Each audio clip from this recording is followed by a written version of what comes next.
And we are live. Welcome back to Takes by Fans. We got a great show for you today. As always, we are live every single day at noon Eastern. If you want to watch it live, head over to twitch.tv/takesbyfans. If you want to watch but not live, head over to our YouTube channel, Takes by Fans. We post all of our shows and clips of the show there on a daily basis. And if you just want to listen, we are on podcasting apps, Spotify, Apple Podcasts, Google Podcasts, iHeartRadio. So however you want to watch or listen, we've got you covered multiple ways. Alrighty, today's a big old Wednesday, folks. And what the heck is going on? The league is once again on fire, folks. What the heck is going on with this offseason? We are getting madness every single day. And today is no different in the league, folks. So we can't even do any of our setup or anything because we've got potentially league-breaking, game-changing news potentially coming at any second here, folks. And the big potential earth-shattering, league-quaking news is, folks, Tyreek Hill is on the market now. Wide receiver Tyreek Hill from the Dynasty Chiefs is on the market, like on the market, not being advertised, like he's about to get dealt like any minute. And there's two teams in the running, and why this is such a big story at the current moment is the Dolphins are one of the teams that Tyreek Hill may be choosing from. It's the Jets or the Dolphins at this current moment, folks. And so help me goodness, if the greatest receiver in the NFL, Tyreek Hill, goes to the Dolphins, I am going to lose it. I have never bought an NFL jersey in my life.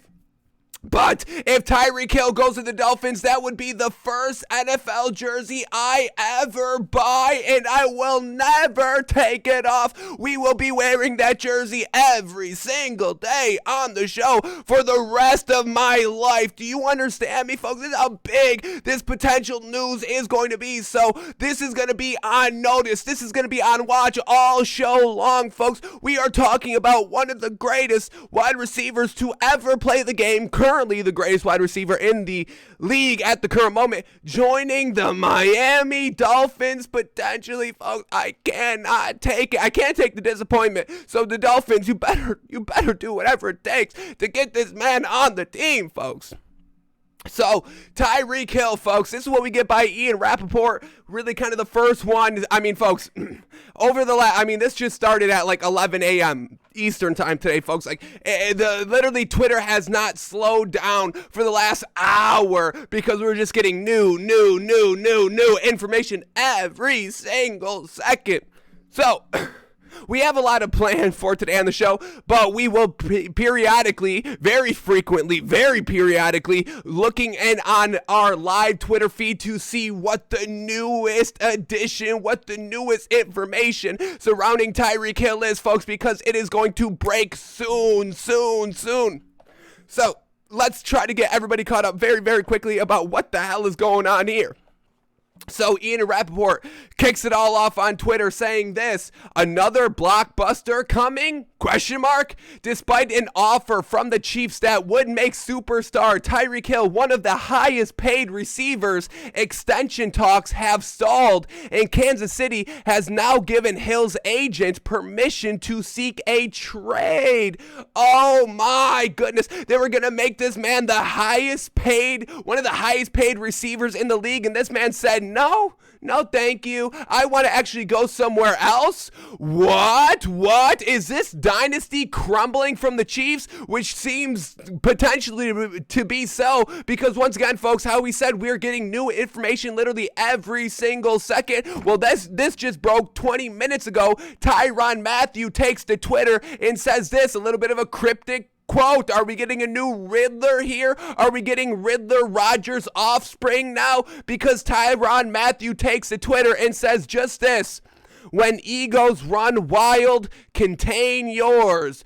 Ooh, when egos run wild, contain yours. A little bit of a subtweet right here, a little bit of a shot taken by Tyrann Mathieu to his former team. We know he's most likely gone off the Chiefs here.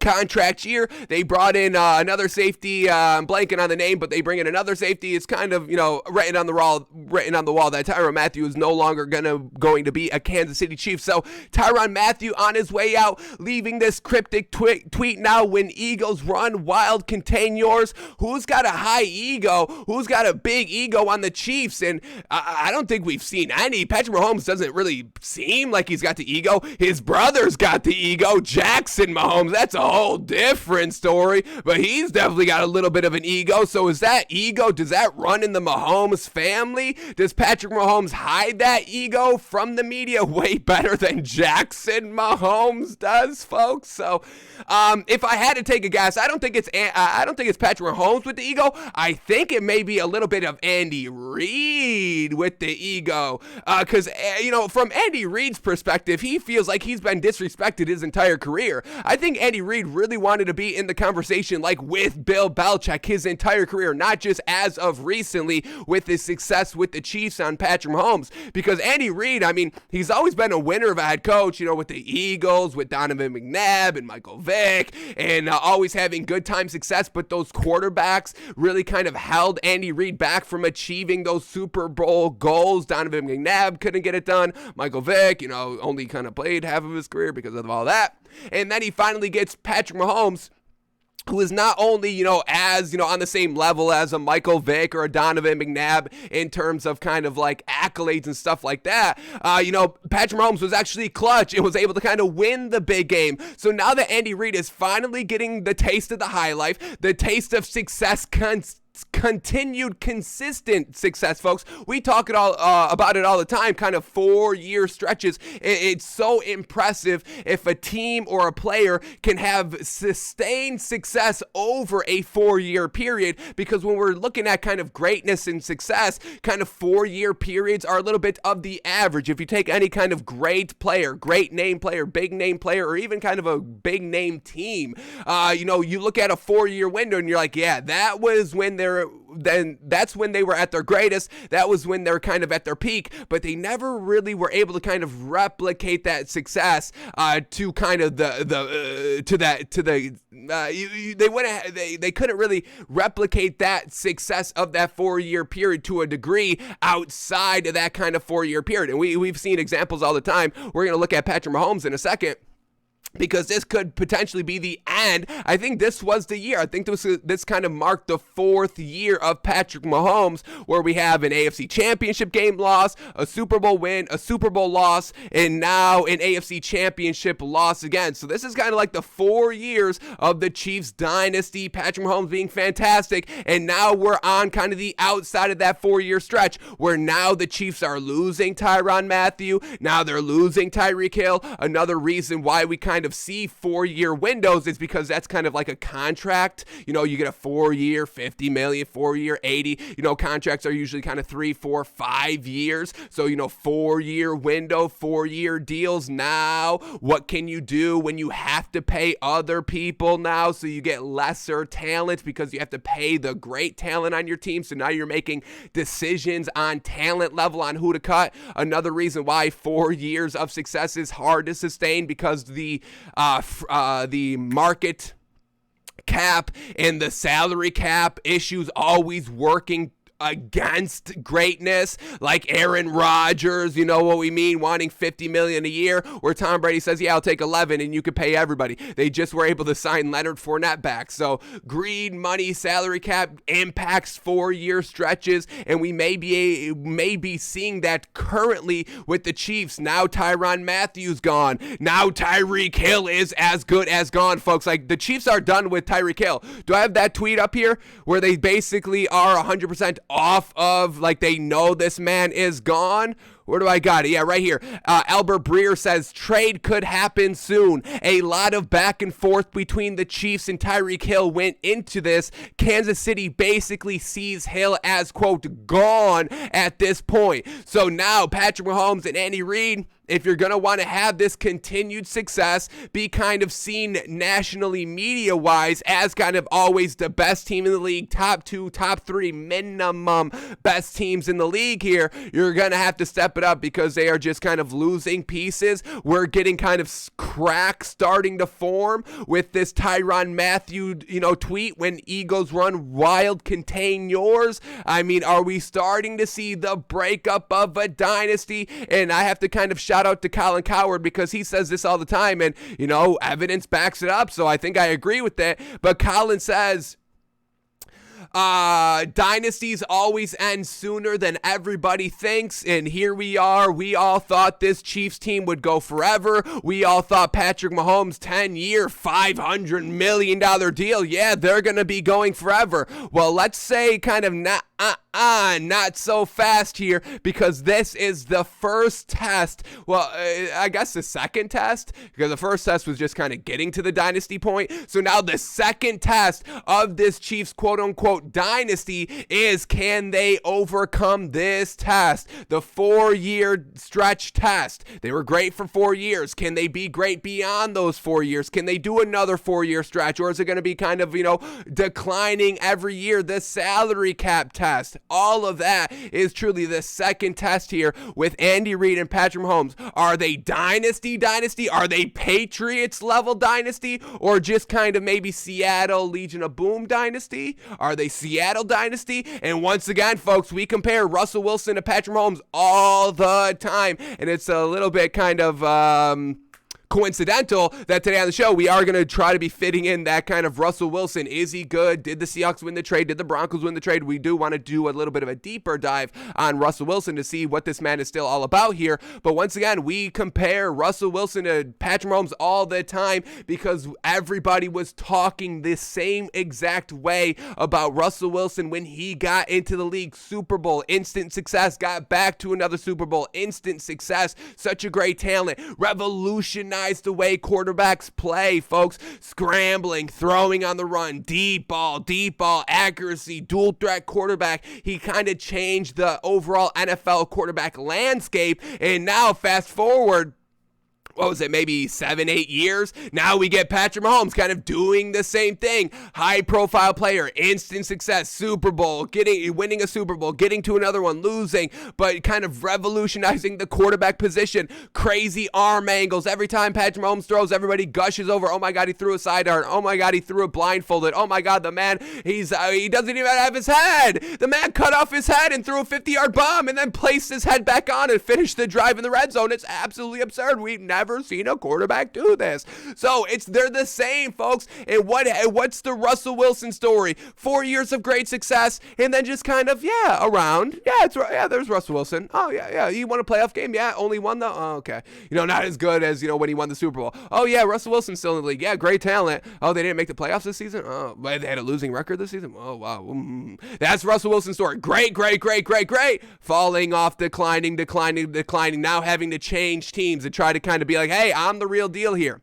Patrick Mahomes, hey, great, 4 years, but now he just lost another AFC Championship game. That's going to be the end. What do we get this year? What do we get next year? So they're basically the same quarterbacks. They may be following down the same exact path out here. And now we're getting Tyrann Mathieu speaking out. We get Tyreek Hill, who was going to get paid, say no thanks, who also said, hey, no thanks. Devonte Adams, he was going to get paid by the Green Bay Packers. They were going to match it. You want to be the highest paid receiver? Yeah, okay, we'll do that. But no. Devonte Adams said, no, thank you. I felt a little slighted. I felt a little disrespected here. I'm done playing the games. I'm going to go to a new team, and I'm going to also get paid. So Tyreek Hill's like, yeah, I'm going to do the same. So what is up with these teams? What is going on? Why is everybody doing a complete 180 on the teams that they all gushed over? What is truly going on? We won't ever know. Nobody's going to come out and be like, well, this was 100% the reason. Nobody ever does that. So this is why we kind of have to, read into some things. Not too much, just enough. Like this Tyrann Mathieu tweet. Like Tyreek Hill not accepting a offer from the Chiefs to stay. So what the heck is going on with this Chiefs dynasty, folks? Truly looks like it is imploding. Truly looks like the Chiefs dynasty could potentially be over. Obviously, when you got Andy Reid and Patrick Mahomes, you can, keep on doing anything, but having all this great talent kind of wanting to leave your team, I don't know if that bodes well for the future of the Kansas City Chiefs, folks. So this is where we are at currently here. And we can bring up this as well. Adam Schefter gets into it as well, and this is how we know that it's between the Jets and the Dolphins. Adam Schefter says this: Jets and Dolphins are in serious talks to trade for Chiefs wide receiver Tyreek Hill. Hill and the Chiefs are mulling what to do about Hill's time in Kansas City. It looks like it could be coming to an end. So Jets, Dolphins, kind of the two teams out in front. What else do we get here? I thought I had a tweet by Peter Schrager. No tweet by Peter Schrager. Peter Schrager said something about, they've been kind of talking about this for a decently long time and all this, so it is truly looking like it is coming down to the Jets and the Dolphins. Now, the next aspect of this whole Tyrann Mathieu thing is, hey, what are they going to want for him? He's the greatest receiver currently in the league, folks. You can make I put him at number 1. But I would say bare minimum, he's number 2.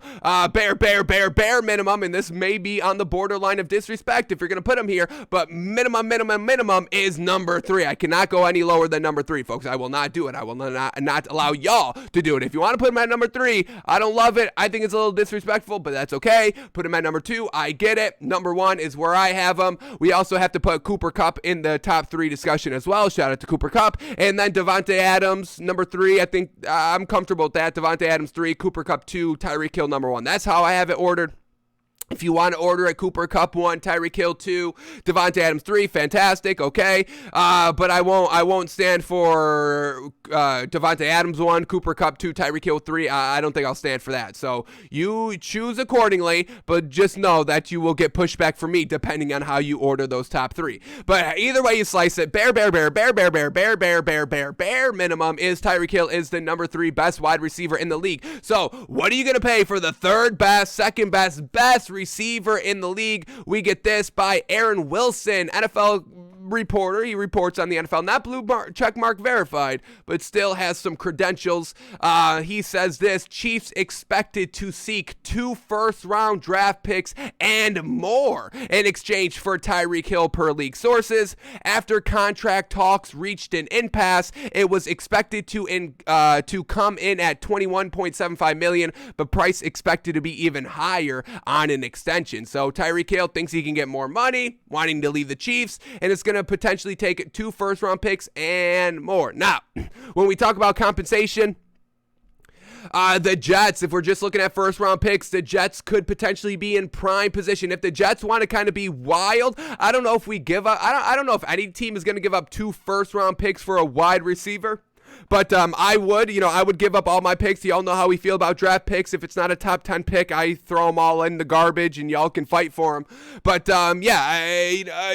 proven talent. Give me proven talent. Everything in the draft is not even close to proven talent. We all know the bus. We all know our teams drafting bus in the first round, second round, all of that. We're having great playmakers in the 5th, 6th, 7th round. Everybody uses the example of Tom Brady. Yeah, 7th round pick, greatest quarterback of all time. So there is value all throughout the draft, but with these first round picks, if it's not a top 10, I throw them in the trash, folks. Give me proven talent. So give me the established players already. I will exchange my draft picks for proven talent any day of the week. So if the Jets want to kind of be a little bit crazy and offer 2 first round picks, they can, and they're going to be high draft picks. So the Jets kind of are in control. If they want Tyreek Hill, they will go out and get Tyreek Hill, because they have the number 4 pick in this draft, the 4th overall pick, and they have the number 10. They've got 2 top 10 picks, the number 4 and the number 10 pick in this year's draft. So if they want to be kind of, really crazy,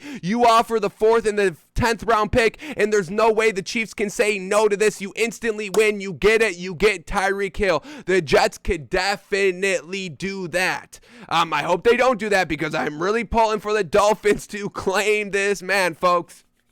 Having my favorite player on my favorite team, I mean, isn't that what we all gush over? Isn't that what we all kind of strive for? We all root for teams, but we have these kind of personal players that are fantastic that we all love, and you don't want that jersey. You don't want that player's jersey in your team's colors. Of course, we all want that, folks. Oh, I'm a little sick to my stomach, folks. I kind of had to force myself to do the show today, because I'm going to be absolutely heartbreaking if the Jets give the number 4, number 10 pick, because the Dolphins can't do anything to to compete with that. What do we got? We got one first-round pick. We got one. We almost had two, but we traded the one with our 15th pick to the Eagles last year. How'd that work out? And then we've got the 22nd pick. We got the 29th pick in this year's draft. The hell is that? That's nothing. So the Chiefs, man, they're gonna.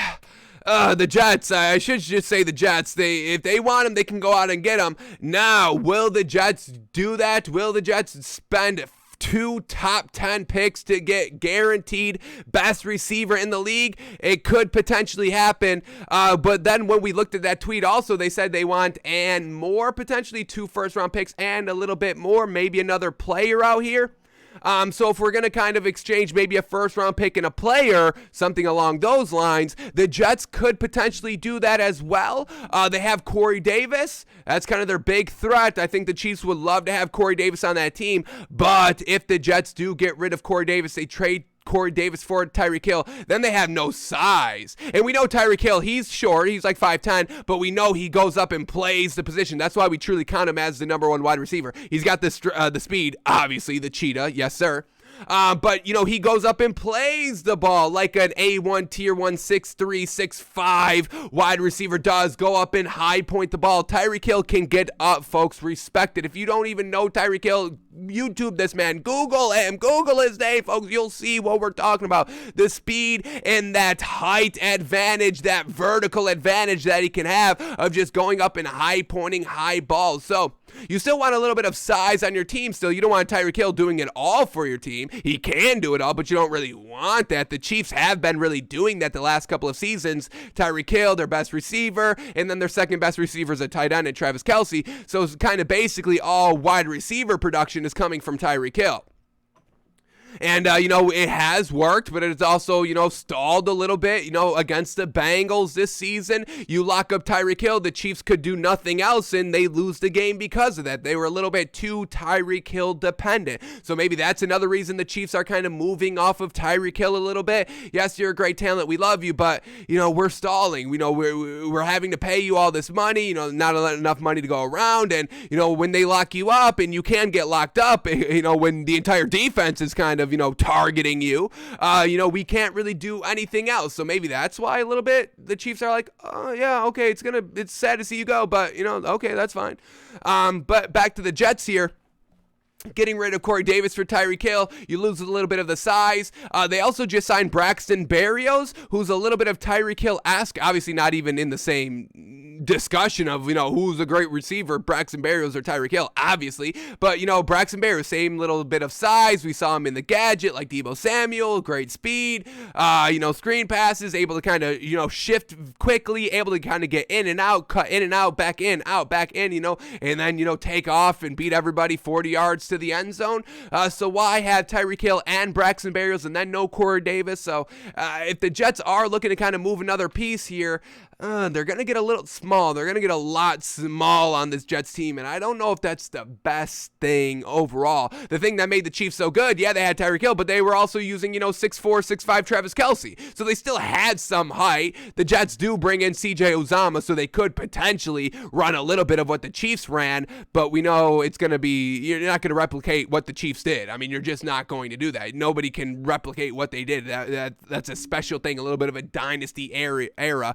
In Kansas City, and I'm not trusting Robert Saleh to have the same genius execution that Andy Reid has implemented. I'm not buying that. We set a bar for Robert Saleh to have a quote successful season, and he did not achieve that bar. So he kind of floundered year one. I'm not expecting him to do Andy Reid level of things with Braxton Berrios and CJ Uzomah and Tyreek Hill. Also, you don't have Patrick Mahomes, so you're not going to be able to scheme the same that the Chiefs did if you were looking to do that with just a tight end and a wide receiver.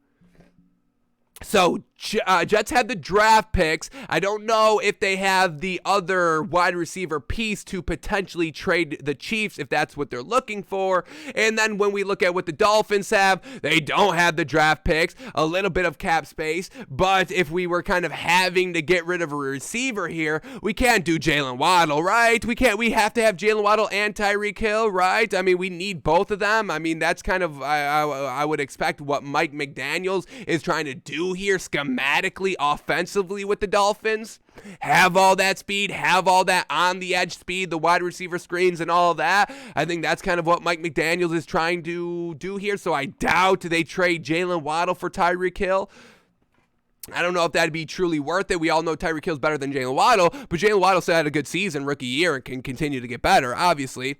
Then we look at Devonte Parker, and I love Devonte Parker. I will always go to bat for Devonte Parker. Once again, before we had the show here, I was always still a Dolphins fan and all that, and, when Devonte Parker and Jarvis Landry were both wide receivers on the Dolphins, that was kind of the biggest debate at the time. It's kind of split up the fandom. Hey, there was the crowd that loved Devonte Parker, wanted to get rid of Jarvis Landry, and there was a side of Dolphins fans that loved Jarvis Landry, wanted to get rid of Devonte Parker, and I was on the side of, hey, I love Devonte Parker, I take Devonte Parker over Jarvis Landry. Now, the biggest knock on Devonte Parker is that he can't stay healthy. The man cannot stay healthy, and he has still not been able to stay healthy his entire career. But he's a great, tall, 6'3", 6'4", go up and high point the ball, great size on your team, and really, if this man did stay healthy his entire career, we're talking about Devonte Parker as top 10 best wide receivers in the league currently, folks, and maybe even kind of top 7, top 5-ish. That's really kind of his maximum ceiling.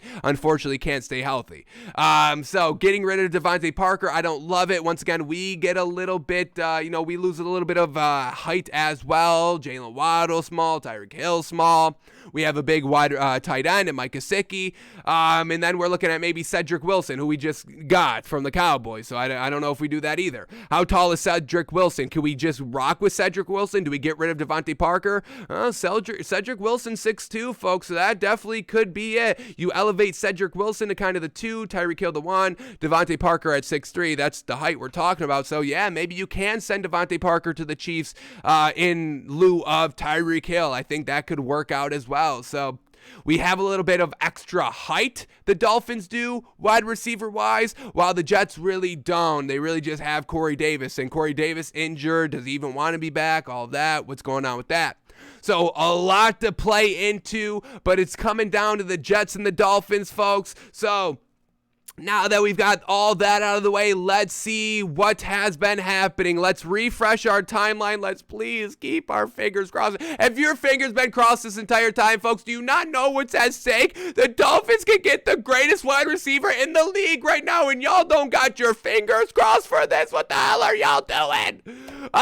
Here we go. Cross your fingers if you have not crossed them yet, because we're scrolling live updates on Twitter. Has there been a move? Has there been a move? Let's see. Oh, my goodness. I'm nervous, folks. I'm sweating. I'm nervous. What do we got?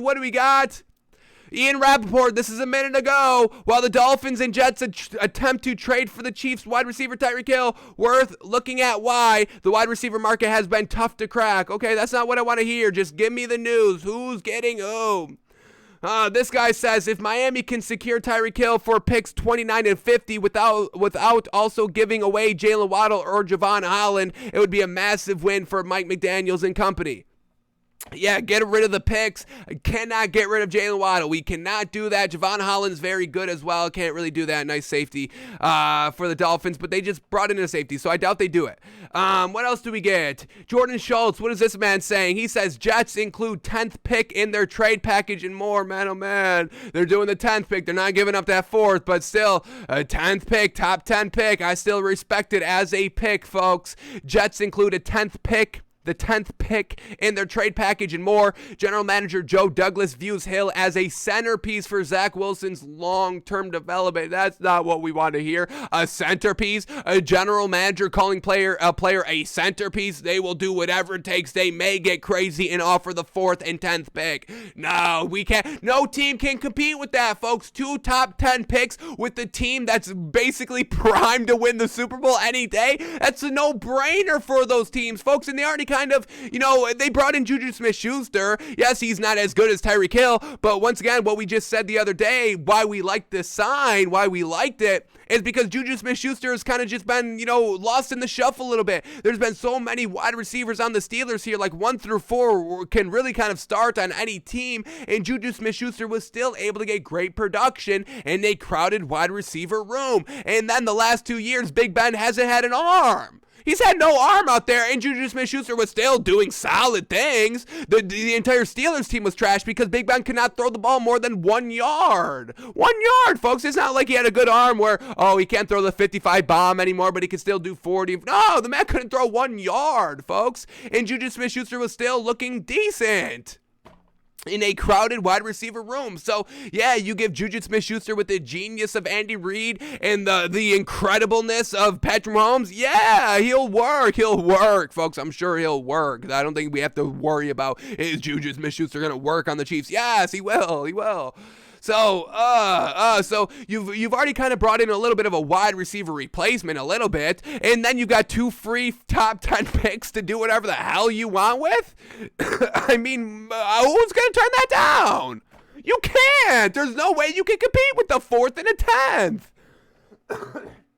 So we'll see how truly committed Joe Douglas is to the centerpiece of Tyreek Hill. And then once again, they also brought in Braxton Berrios. Could you imagine having Braxton Berrios and Tyreek Hill? That's going to be fantastic. Like, it'd be like having Jalen Waddle and Tyreek Hill. Jalen Waddle is better than Braxton Berrios. No disrespect to Braxton Berrios. He's truly earned our respect this season. But I mean, right? It's Jalen Waddle. He's better. I think we can all agree on that. Oh, I don't like that, folks. I don't like that general manager Joe Douglas for the Jets is calling this man a centerpiece. The Dolphins haven't called this man a centerpiece. They won't kind of go all in if the Jets are looking to go all in. Here we go. DJ Bean Aim, she's checkmarked on Twitter. She says Jets deep in Tyreek Hill trade talks, but team sources not optimistic on chances of landing wide receiver. And that plays a little bit into this as well. Where does Tyreek Hill want to go? I think the Chiefs still want to do a little bit right by Tyreek Hill. Who did we just see get kind of done right with? It was, who was it? Somebody just kind of got, oh yeah, the Falcons with Matt Ryan. The Falcons just kind of came out yesterday. And the general manager, do I have this up? Falcons general manager, yeah, right here, I do got it up. Falcons general manager Terry Fontenot says they could have shopped Matt Ryan for a better return, but, quote, it was more important for us to do right by Matt than to try and maximize compensation. So maybe the Chiefs are doing the same thing with Tyreek Hill. It's not all about compensation. And yeah, this kind of, relationship may kind of get a little rocky the last couple of weeks and maybe moving on, but still, he got you to a Super Bowl. He won you a Super Bowl. Tyreek Hill is still a reason why this Chiefs team had big time success. So maybe, even though the relationship is rocky right now, the Chiefs still want to do right by Tyreek Hill, and doing right by Tyreek Hill is not sending them to one of the worst teams in the league, the New York Jets. The Dolphins, a little bit more brighter, optimistic kind of overall outlook moving forward than the Jets are. Yes, the Dolphins still have a lot of work to do, but I think overall, the Dolphins are a little bit more higher in the competitive process, the Super Bowl stretch run process, than the Jets are at the current moment. So, if Tyreek Hill doesn't want to go to the Jets, regardless of what the Jets offer them, Tyreek Hill's like, no, I'm not. No, you're going to do right by me. So we've got these teams doing right by players. Maybe the Chiefs do right by Tyreek Hill and send him to a potentially better fit, a potential, hey, we're going to be, good to go this season and not in 2 years. Maybe they, help him out and send him to a good team. What else do we get? What else do we get here, folks? Anything else? I just need this to be over. I need the Dolphins signing them. We can all move on. Man, oh man. Anything else here? Any other nuggets of information we must consider, folks? My heart is racing. We've got to just pull the trigger. I just need to see the announcement. I don't want to see all these games. And luckily, a lot of people are saying that this deal could get done instantly. This deal could get done literally any minute, which is kind of good for me because I don't know how much I could take. It'd be like, oh, this could be like a week-long recruitment tour or something like this. I don't know if I could take a week of Tyreek Hill kind of, contemplating joining the Miami Dolphins, folks. This came out of nowhere. Everybody's on it right now, and who knows what the hell is going on? Who knows what's the right information, what's the truthful information, who knows what's the wrong, false information is? Once again, this story's only been breaking for an hour and a half, folks, and everybody is talking about it. So we're obviously taking everything with a big old grain of salt here, but Jalen Waddle, Tyreek Hill, pairing up, man, oh man. All right. Well, I think we all may be caught up, folks. I see all these edits. I see all these Tyreek Hill in a Dolphins uniform edits, and I am loving it, folks. Let me refresh one more time. What's the newest information? Any new information here?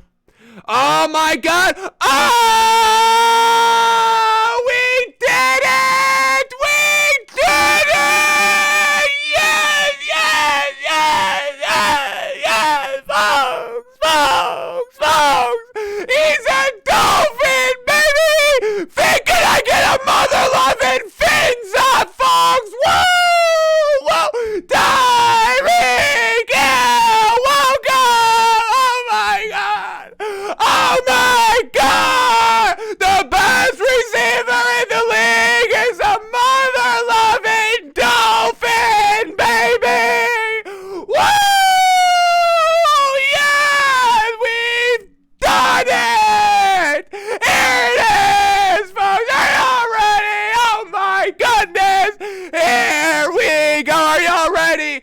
All right, we got him. He's a Dolphin. Let's see compensation. I don't really care. I'd give up my family. You want my family? Chiefs, you want my family? I'll give you my family. Take the family. You've got everything you want. You got everything you want right here.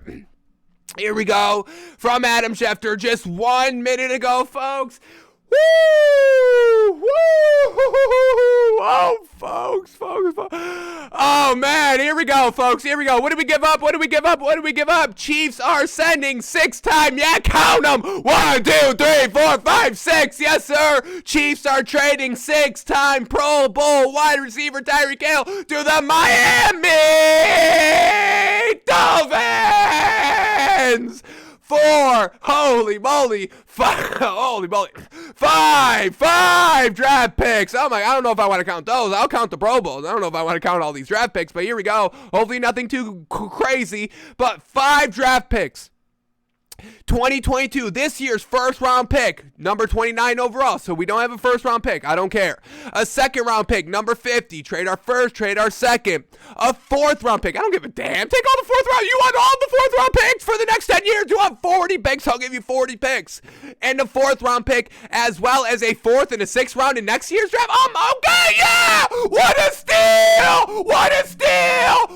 steal, draft picks that are not in the top 10, you throw them in the trash, folks. Yes. First round in this year's draft, second in this year's draft, fourth in this year's draft, and a fourth and sixth in next year's draft. That's a swindle, baby. Woo!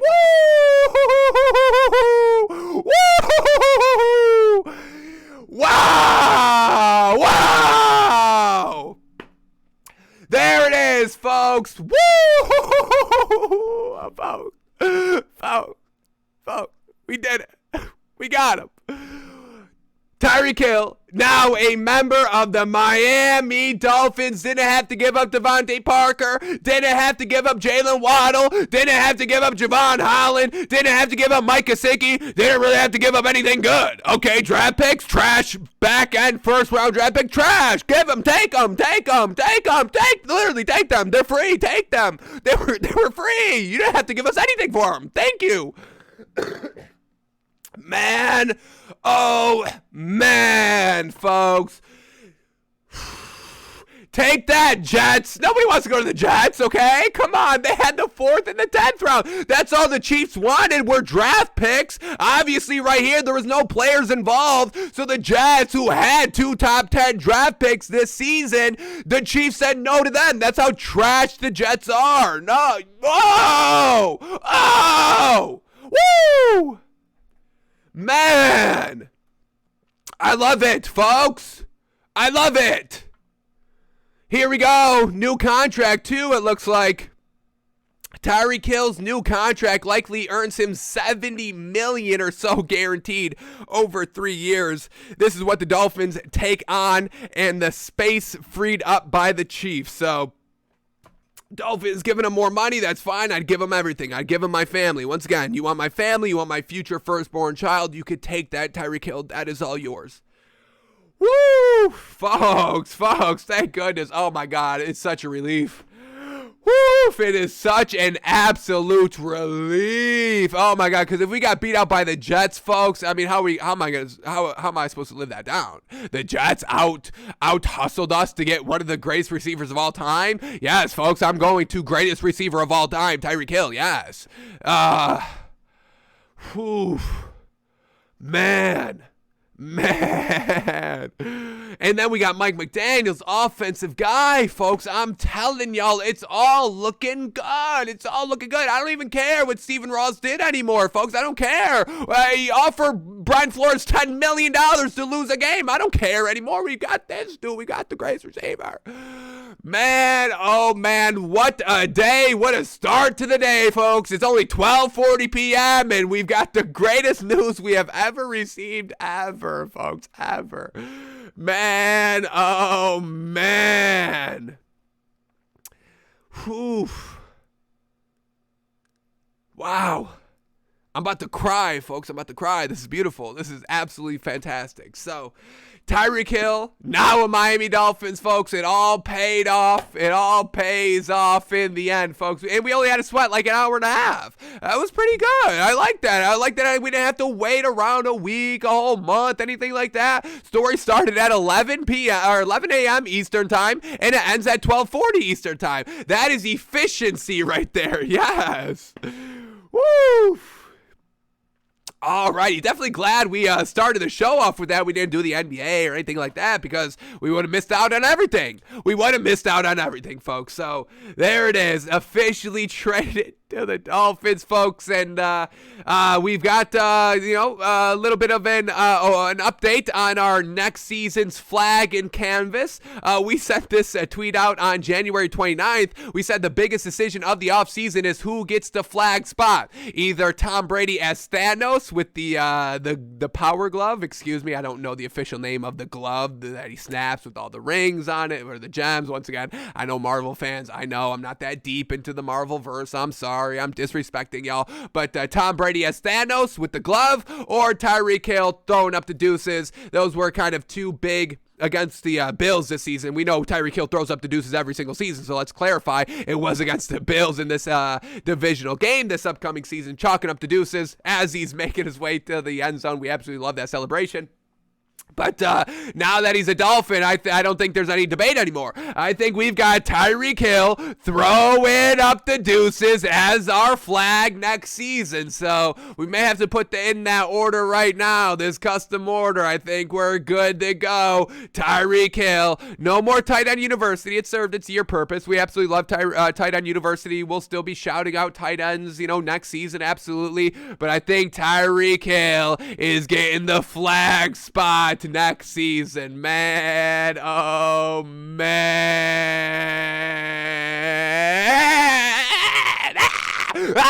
Can I go manic? Can I have a manic minute, folks? Can I just go manic real quickly, folks? And y'all let me go manic? Wow, yes! Woo! Yeah! Yeah! Yeah! Yeah! Woo! This is the greatest thing that ever happened to me! This is the greatest thing that ever happened to me, folks. All right. Woo! All right, there's our manic minute, folks. All right, thank you for letting me do that. I just had to get that out, folks. Oh, man. What a... how do we even do the rest of the show? The rest of the show isn't going to live. I don't give a damn about anything else. I don't care about... I got to look at a Dak Prescott score. I don't give a damn about Dak Prescott with your 3 wins coming up this season. It's all about the Dolphins going undefeated, winning 14 straight rings. That's what we're on the path for. 14 straight rings. Dolphins fans, get excited. Undefeated 14 straight years. Are y'all ready for this? The time starts now. It's time for the Dolphins to take over the league. We've been just silently sitting back my entire life. I have not witnessed any type of Dolphin success, folks. It's the Dolphins' time. It's the Dolphins' time. Coming, folks. Woo! Yeah! Yeah! It's our time. It's our time down here. Yes, folks? Woo! We were in the gutter. This is what it gets, folks. 25 years, 26 years of living in the gutter, watching Tom Brady in your division just win and win and win and win. This is how we win. This is how we win. I'm like mother-loving Adam Sandler in Uncut Gems. This is how I win. This is how I win, baby. Yeah. This is how we win. Tyreek Hill, Mike McDaniels, Tua. We've got the Holy Trinity.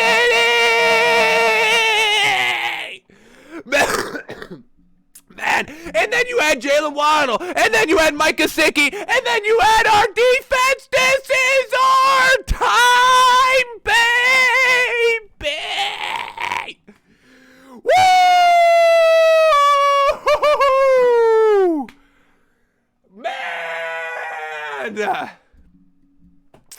Man!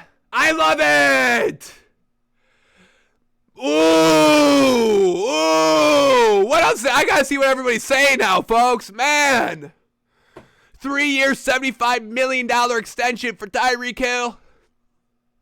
By most metrics, the NFL's highest paid receiver right there. Earned it, deserved it. Man, oh man, Devonte Adams probably kicking himself for signing a little bit too early. Even though that man is still getting like $29 million a year, something like that. Woo! People going crazy on the timeline. Great reaction. I feel exactly like all these pictures. Joe Rogan hopping out of his seat. Yeah, I feel exactly like that. I feel like all three of these people mixed together. Man, oh man. What else do we got? Tyreek Hill. Oh, man. Tyreek Hill throwing up the deuces. Tyreek Hill throwing up the deuces in Aqua. Ooh, talk about stunting. Oh, my goodness. Oh, my goodness. I can't. You better at least throw up the deuce once. Tyreek Hill, I got to see at least one deuce. You know, your time here in Miami. Hopefully, there's a lot of deuces being chalked up, but I got to at least get one. Got to at least get one here, so don't stop the celebration. Best celebration that there is in all of sports. Throwing up the deuces while you're running to the end zone. Man, 5 picks. Who cares? A 6, a fourth. I don't care. Who cares about 4th round draft picks? They're trash. I get proven best receiver in the league. Oh, my goodness.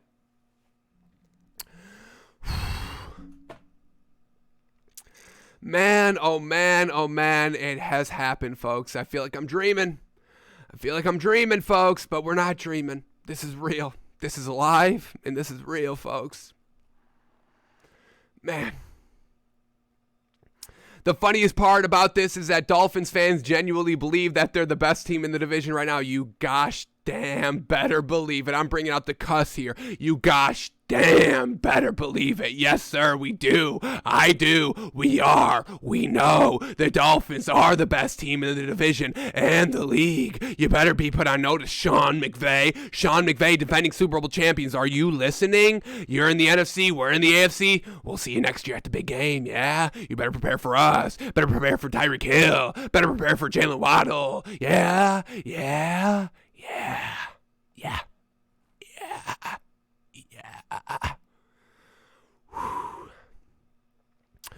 Man, oh man. Well, there you have it, folks. Tyreek Hill, now a Miami Dolphin.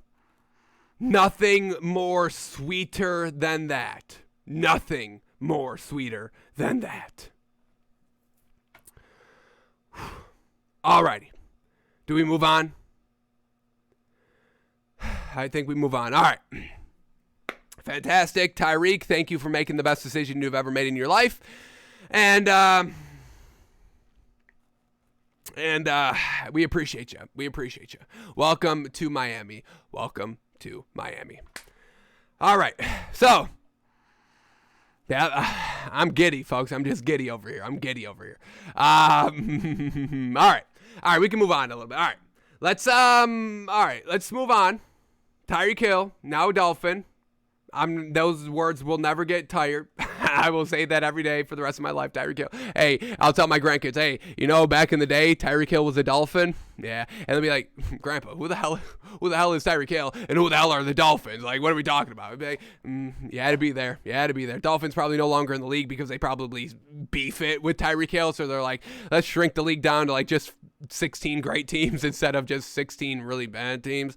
But man, oh man, this is how we win, folks. This is how we win. Tyreek Hill on the team. All right, we're going to get back to the NFL. We are going to get back to that, but let's quickly go over what happened yesterday in the NBA. Just about 4 games out. We can go over it quickly, and then we'll break down what's there to bet tonight in the NBA, if there's anything. So let's get the NBA out of the way. Then we'll return to the NFL. There are some other stories I want to kind of get into as well, and the whole Russell Wilson thing, I don't know, folks. Once again, we don't know. We may get to it. We may not. I know we need to get to it, but we spent 50 minutes on Tyreek Hill, which I'm definitely not sorry for. I spent another 50. I'll spend another 50 hours. I'll spend another 50 days. I will go all eternity talking about Tyreek Hill and Mother Love and Aqua. Okay, folks? But let's cover the NBA from last night quickly. Here we go. 4 games on last night, and shame on us. The NBA has kind of... We were a little hesitant to bet the NBA last night because we kind of got swindled a little bit. We did kind of lose our first day back betting the NBA, but we do know what we're talking about the NBA, so let's kind of not have any more fear anymore, and let's kind of tackle it tonight by finding the great value. But last night in the NBA, first game up, we get the Warriors at the Magic, and the Magic win, folks. They win 94-90. Warriors lose once again. No Steph Curry, and this team loses. Jordan Poole in the starting lineup for Steph Curry, 26.6 assists. That was pretty well done. Klay Thompson, though, 2 of 7 from 3, only 15 points, and then Draymond Green only putting up 2 points. So offense was lacking last night for the Warriors, where they had the Magic beat them. And Franz Wagner, clutch as heck in the fourth quarter. Most of his buckets came in the fourth quarter. And they ended up winning the game because of that. Franz Wagner, 18 points. We love Franz Wagner. Y'all know that. And then Wendell Carter was the leading scorer with 19 points and 8 rebounds to go along with that. Cole Anthony, a solid 14 points, 5 assists, 5 rebounds, just enough to give them that 4-point win, winning 94-90. But once again, folks, this Warriors team, they're nothing great. They're not the kind of, classic magical Warriors, the dynasty of the Warriors, talking about 4-year stretches in the NFL, folks. Warriors, a little bit longer than a 4-year stretch, but, still the same sentiment there. Now the Warriors are losing to a Magic team. What the hell is going on with that?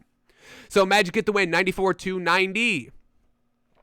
All right, then we get the next game up here, Hawks and the Knicks, and, we wanted to bet the Hawks minus 3.5, but we stayed away from it because we wanted to see the Hawks kind of establish that they are still solid, and they did do that last night. They covered the minus 3.5. They win by 6, 117-111. Trae Young doing Trae Young things, not letting Madison Square Garden, bing bong, get into his head. The man dropped 45 points and 8 assists on 7 of 15 from the 3, hitting some ice-cold daggers in the fourth quarter, crossing, I think it was Evan Fournier, made that man sit down. So Trae Young, yeah, what a performance last night. Also shout out big time to Bogdan Bogdanovic, who I thought we said was out, but ended up playing anyway and gave us 32 points off the bench. We love Bogdan Bogdanovic, so if we knew he's playing, we would have probably swallowed the 3.5, but damn, what the hell is going on with all the basketball information? They're out, they're game time decisions, then they end up playing, and then there's people that are not even listed as game time decisions who don't end up playing. Can we get it a little bit more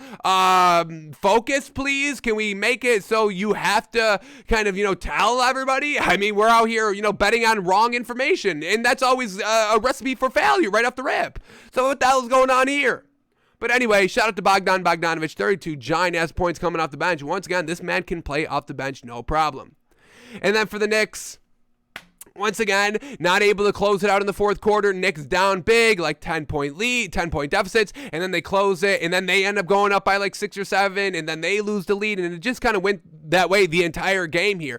But the Knicks, once again, still rocking with Tom Thibodeau next year. It makes no sense. The man is not closing out games. The man is kind of a defensive guy. You should be preaching, hey, closing out games and practice, and the man is definitely not, because we get all these games of the Knicks not being able to close out the fourth quarter. So what the hell is Tom Thibodeau doing here, and why is he still having a job next season on the Knicks? It makes no sense, folks.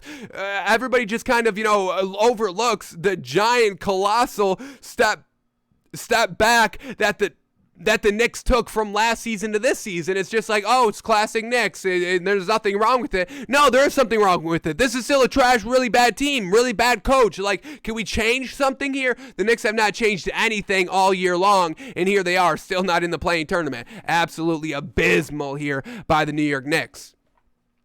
No Julius Randle last night, so Obi Toppin fills in for him at the 4. Obi Toppin, 10.7 rebounds, definitely not Julius Randle-esque. We had RJ Barrett, 30 points, 13 rebounds, tried his damnedest, but not enough. Ivan Fournier, 11 points, 4 assists, got dropped by Trae Young in the fourth quarter. Alec Burks at the other guard position, 21 points, 4 assists, not bad there. But once again, the Knicks just can't close it out in the fourth quarter. That's really all it is. Hawks win by 6, 117 to 111. Fire Tom Thibodeau, please. All right, talking about another bad team here. Once again, exposed last night. Bulls at the Bucks, and the Bulls get absolutely destroyed. 126 to 98, a 28-point win for the Bucks last night. Giannis, 25 points, 17 rebounds. No Chris Middleton, and you still get blown out by 28? The hell is that? The Bulls are supposed to be one of the best teams in the league. DeMar DeRozan MVP, but DeMar DeRozan can't beat or have successful games against the top teams in the league. That's your MVP? All right. I'll let y'all have that. Y'all are having that. Y'all had that take. Y'all are having that. We had Drew Holiday with 27 big old points, 7 assists. Absolutely love that. Brook Lopez back in the starting lineup, 10 points, 6 rebounds. Off the bench, Bobby Portis, 6 points, 9 rebounds. And we also had Pat Connaughton with a nice 14 big old points off the bench, able to help the Bucks cruise past this Bulls team, where DeMar DeRozan, 21 points, 4 rebounds, nothing fantastic. Vucevic, 22.7 rebounds. And Zach LaVine, 21 points, 7 assists. But outside the big three, nobody else scored double digits. Fourth leading scorer outside the big three was Ayo Dosunmu, 7 points coming off the bench. But this Bulls team, they can't beat the upper echelon tier teams, and we get this right here. They're pointing out the stats. These stats are making their way around social media this morning here. Here we go. The Chicago Bulls are now 0-16 against the top 3 seeds in each conference. The best teams in the league, the Bulls cannot beat them. That means that they are not a good team, folks, okay? So, Bulls are not good. They're overhyped. And that's just what they are. They're overhyped. They've got superstar names, but they don't play like superstar. They don't play like a big three. They don't play like a superstar team. And somehow everybody is still big on the Bulls. When was the last time we were big on the Bulls? The last time we were big on the Bulls was when y'all got big on DeMar DeRozan. And once again, y'all overvalued them at that time. You overvalued. When we were still kind of valuing them exactly what they were, y'all took it to the extreme. And ever since then, they have not lived up to any standard. The extreme standard that y'all set and just the basic standard that we set, they haven't even been able to live up to that anymore. So I'm going to put this one a little bit on y'all of y'all jinxing the Bulls, because they've been trash ever since y'all said DeMar DeRozan for MVP. Okay, and then the last game of the night, we got Clippers at the Nuggets, and this was another game that we were going to take, but for some reason just stayed away from it. And once again, we hesitated, and you can't hesitate here. We had the picks last night correct. We kind of backed off because, we kind of got, played a little bit on Monday where the Cavs couldn't even beat the Lakers. Like, what the hell is that? And, the Nuggets minus 6.5, we liked it. We almost took it, stayed away from it, and they end up winning by 12, 127-115, covering the 6.5 and all that. For the Nuggets last night, Jokic, 30 points, 6 assists, 14 rebounds. And that's something that Jokic doesn't get enough attention for. When everybody, when Jokic in the MVP discussion, we still kind of think this man is still number one in our MVP race. But the thing that gets overlooked by Jokic, everyone brings up the points and the rebounds. And yes, obviously, the man's a great big. But the passing, folks, this man is the facilitator on the floor, folks. These passes, the vision that Jokic has, that's what separates him truly in the MVP race, is the assisting numbers. 6 assists last night. Tied for number 1 with Aaron Gordon. And Aaron Gordon doesn't rebound or score any points, so Aaron Gordon is just assisting out there anyway. Jokic is doing all 3. That's why, really, Jokic should be the MVP. He has to do it all for this Denver Nuggets team. So the 6 assist numbers last night, 2 steals, 3 blocks, getting it all done. Jokic, absolutely fantastic. We had Aaron Gordon with 16 points, 6 assists, 7 rebounds, one of the better games, probably the best game he's played all year, honestly, for this Nuggets team. Monte Morris with 15 points, 5 assists, will absolutely take that. And then the bench of the Nuggets getting there. This Nuggets team has just gotten better every single game, folks. Bones Highland, stop sleeping on this man. 16 points, 3 assists, 2 rebounds coming off the bench. Big time clutch shots by Bones Highland in the fourth quarter as well to secure the lead. And then we also had Austin Rivers coming off the bench with a nice 11 points as well. So Nuggets getting it done, working without Jamal Murray all year, working without Michael Porter Jr. all year, and it's really because of Jokic. So consistent. The leadership, the passing, all of that by Jokic truly fuels this Nuggets team and has them currently as the 6th seed in the Western Conference. Absolutely fantastic. And then for the Clippers last night, another kind of, closer loss. The Clippers were in this game all throughout. Unfortunately, could not close it out. Reggie Jackson, 14.6 assists.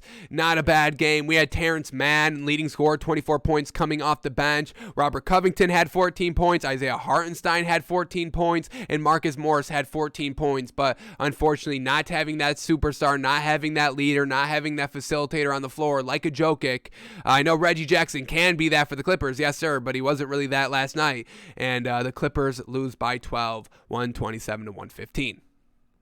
So that was all the NBA from last night. Now let's see what we have on deck tonight in the NBA's betting world, and let's not kind of hesitate on pulling the trigger on any of these values, folks. So here we go. Let's see what we've got on tap tonight in the NBA, and let's see if we can make a little bit of money. Here we go, looking to get back on track here, winning betting-wise in the NBA ever since we took our little bit of a 4-day break focusing on March Madness. So here we go. First game up is Knicks and the Hornets, and Knicks +8, Hornets -8. Knicks on the back-to-back. Got to stay away from this one. Real interested that this spread is Hornets -8 like this. Once again, Vegas loves the Hornets, folks. So -8.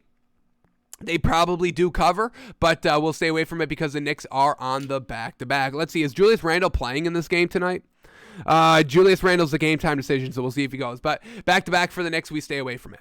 Then we get the Hawks at the Pistons. Hawks on the back-to-back as well, so we'll stay away from this one. Hawks -5.5, Pistons +5.5. But the Hawks, you cannot take a day off. I know y'all just got a big win in Madison Square Garden on the road against the Knicks. Yes, that's great. But keep it up. Once again, the consistency, that's truly the key that separates good teams away from bad teams. Wins don't matter, folks. Just looking at the wins don't matter, or the Bulls would be one of the best teams in the league. We know they're not. Hawks, they're not consistent. Yes, they just beat the Knicks, but the Knicks aren't that good. This Pistons team, they're not that good either, but we've got to see the consistency of winning by the Hawks. So a big time game tonight. Yes, you're on a back-to-back. Nobody can take a night off. Nobody's earned a night off here for the Hawks for load management or anything like that. So Hawks, keep it up. Trae Young, keep it up and go out and beat this Pistons team. We'll stay away from betting this one because it is a back-to-back. All right, here we go. First game that's not a back-to-back. Here we go. Kings at the Pacers. We got teams colliding here. And I think this is the first time that they face since the trade deadline when they swap superstars, basically. And I love it right here. I love this value right here. And we are going to take this. I'm going to tell you right now, we're going to take this. But Kings +6, Pacers -6. Which way do y'all think we're leaning real quick? Who do we think won the trade between these two teams? I know we've said it a couple of times here. So y'all should know which one we're talking about. There's great value with one of the teams here. But let's see the ins and outs here for the Kings. Oh, no. Oh, he just ruined it. Damn it. I don't think we can take this now. Ruined it. Domantas Sabonis is out. How are you going to be out? You're facing the Pacers. Oh, I was so excited about this game. I was going to take the 6 with the Kings. I can't do it now that no Sabonis. He plays into the factor of why the Kings should win tonight. Facing your old team. All that. I don't like that. Sabonis out. We're going to have to stay away from this one. De'Aaron Fox, a game-time decision. He plays, doesn't play, and we can believe in David Mitchell, but we can't excuse Sabonis being out. If Tyrese Halliburton's out for the Pacers, then we'll take the Kings +6. Let's see who's in and out for the Pacers. Tyrese Halliburton's a game-time decision. Oh, I'm so disappointed. Sabonis. He can't miss this game. Let's go to NBA Fantasy Labs. We got any information on Tyrese Halliburton? Julius Randle doubtful for tonight. Man. Oh, man. Y'all don't understand how disappointed I am. Alrighty, we're going to have to stay away from Kings Pacers. If Sabonis was playing, I'd take that +6 all day, but got to stay away from this one. We'll see who wins it here. And this is probably going to be kind of the decider. Whatever team can win this one probably won the trade at the end of the day. Both these teams not really doing anything in the playoff push. The Pacers can still get in the playing tournament, but they're not going to make it past the first round. They won't even get in the playoffs. They won't win the playing tournament. They won't do that. I know they won't. So, yeah, so two trash teams. We were going to bet them, but not anymore. No Sabonis. All right, next game up here. We get the Nets at the Grizzlies. Nets minus a 1.5. Grizzlies plus a 1.5. Nets on the road. So Kyrie Irving is going to be playing tonight for the Nets. Goran Dragic is a game-time decision. Seth Curry is a game-time decision. And LaMarcus Aldridge is out. Ben Simmons still not ready to make his debut. And we forgot to talk about that. Yeah, Ben Simmons a little banged up as well. Not looking good for the Nets. And then, oh my God, John Morant is out still for the Grizzlies. So Grizzlies, they were looking really good the first game without John Morant. I don't think they can live up to that again. Nets with Kyrie Irving and Kevin Durant with no John Morant. Yes, the Grizzlies were big that first game without him. I don't see that replicating. I'm going to take the Nets minus 1.5 here tonight. All right, yeah. Is this game? No, this team.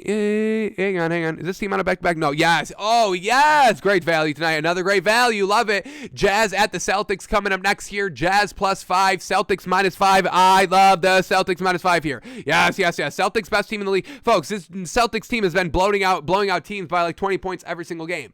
Now, this is the probably highest competition the Celtics have faced in a while. This was the kind of their past games by the Celtics. They just beat the Thunder. They beat the Nuggets. That was a good win. That was 20 points. They blew out the Nuggets by 20 points. Then they beat the Kings. They beat the Warriors. They lost to the Mavericks. That was their last loss, losing against the Mavericks by 3. They beat the Pistons. They beat the Hornets. They beat the Nets. They beat the Grizzlies. They beat the Hawks. And then they lost to the Pacers on February 27th. So overall, Celtics facing good teams, beating them, facing bad teams, blowing them out. Jazz here, they don't really rise to the occasion. We know this about the Jazz. That's kind of been their downfall the last couple of years here, not rising to the occasion. For the Jazz, Bojan Bogdanovic is out. And then for the Celtics, Marcus Smart and Robert Williams, both game-time decisions. They made it work without them. I'm assuming they play here tonight. So I'm swallowing the 5 here by the Celtics. Celtics -5. Whenever we can bet the best team in the NBA, we got to take advantage, swallowing whatever points gets it done, honestly. So Celtics -5, they cover that. I think they win it easy peasy out here. Love that tonight, Celtics -5. All right, next game up here, we get the Warriors at the Heat. Warriors +7, Heat -7. Warriors on the back-to-back. We stay away from it. Then we get the Suns at the Timberwolves. Suns -1, Timberwolves +1. And this Suns team has been absolutely fantastic without Chris Paul getting it done. Yes, the Suns just kind of went toe-to-toe with the Kings in their last meeting, won in overtime. But once again, the Suns, they've taken care of business this entire time. So having them go toe-to-toe, down to the wire against a lackluster team, we don't really count that against this Suns team overall. For the Suns, everybody is going to go. Just Cameron Johnson is still out, but they've been able to overcome that as well. Overcame Chris Paul being out, overcame Cameron Johnson being out, overcame Devin Booker being out those 2 games. So fantastic by the Suns. And then for the Timberwolves, we get Karl Anthony Towns, a game-time decision. All right, I'm going to take the Suns -1 here. We love the Timberwolves, absolutely. I don't know if they're ready to kind of beat the best team in the league. I mean, the Suns have the best record. They wrapped up the division already, all of that. They've got like a 10-game lead from number 1 to number 2 seed in the Western Conference. We love the Timberwolves. We love this Timberwolves team, absolutely. But we have to take advantage of Suns only -1 here tonight. They're probably going to win this game, folks. The Suns team has